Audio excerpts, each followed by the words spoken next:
Hey folks, I'm at the local big box store looking at little 5-gallon avocado trees.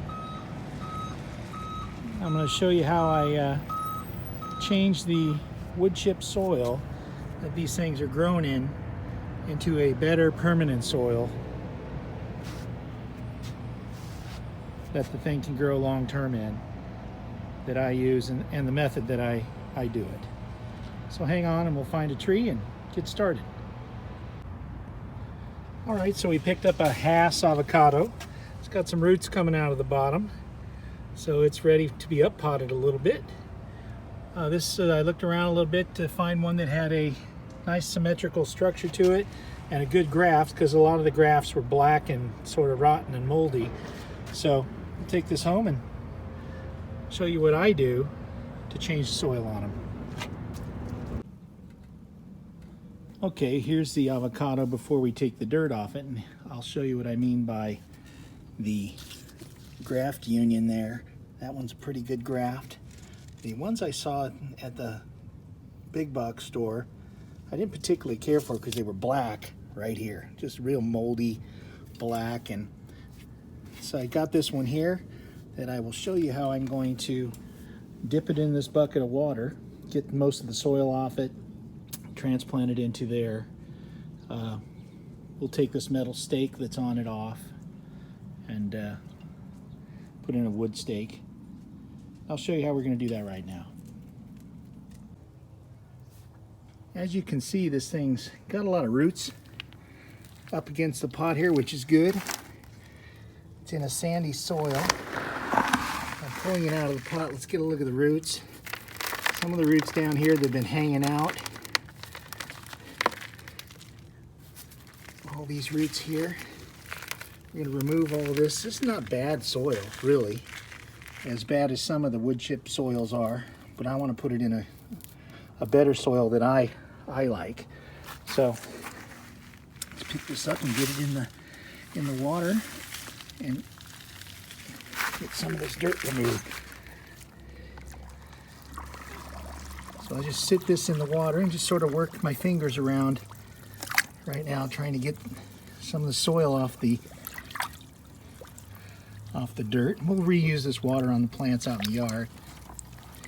You can see it's a nice sandy soil now. But I'm going to put it in a well-breathing, well-draining soil. Just working my fingers through it. And we'll show you what it looks like here in a moment. Okay, got most of the dirt off. Let's show you what it looks like. You can see the seed that the rootstock was grown from. Get this in a little cleaner water. Now, let's put it in our pre-prepped pot. It's got some top pot soil from Laguna Hills Nursery in it. I've watered the bottom section of soil so it would settle. And now I'm going to set this in the center here, spread those roots out so they grow, and I'll come back and show you what it looks like when we fill it up. There's our soil we're using, mixed with worm castings and some starter Dr. Earth fertilizer. We'll come back and show you what that looks like. Okay, I got the pot about halfway full. What I do to get the soil to settle around the roots is I do that, and as we fill it up I do this, get the soil down into the roots, and then I'll fill it up a little more. And as I do, we'll tap the pot and we'll water it in real deep. I want to get it right where it was before in the pot.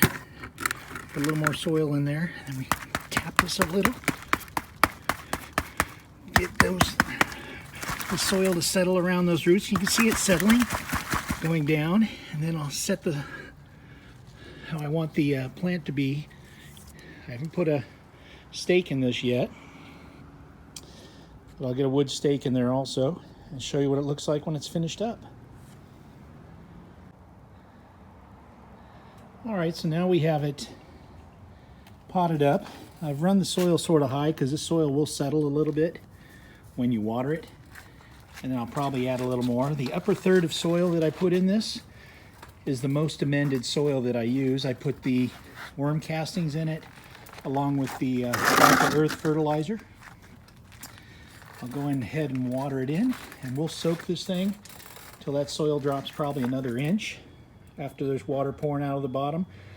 We'll keep it in a lightly sunny area that gets very little sun early in the morning and nothing in the late heat of the day. And then we'll wean it back in after a week or so. We'll put it back into full sunlight. Looks like we're going to have good temperatures here in the 80s for the next week or two, which will be nice for this. And I'll come back and show you what it looks like when it's finished, and then we'll do some updates on this. So hang tight.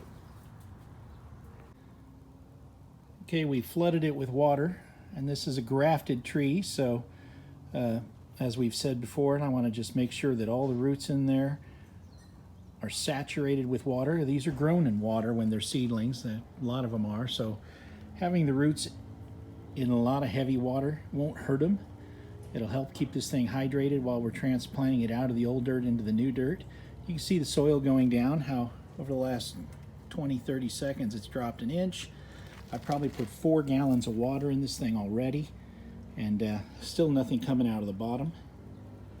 But it will be here shortly, and then we'll finish it off with some mulch, move it into a shady, partially sunlit area for the next week or so, and then come back and take a look at it and see how she looks. So hang tight. All right, that about finishes up our transplanting the Hass avocado into new soil. Put in a stake. I really don't like to stake my young trees if they'll stand on their own. You want them to sway in the wind, but you can see I chose this because it's got some nice branching already coming off it in all directions. Good growth starting to come. We'll follow up on this in a week or two and show you how it's doing. See if we can get some new growth out of this here before the autumn, fall hits, and get it established into winter. Once again, this is how we take the old wood chip or poor soil off these store-bought avocados and put them in a high premium type soil and allow them to breathe and grow. Thanks again. Please like and share, subscribe. I'll follow up on this in a few months and we'll show you where we are. Thanks again. Have a good day.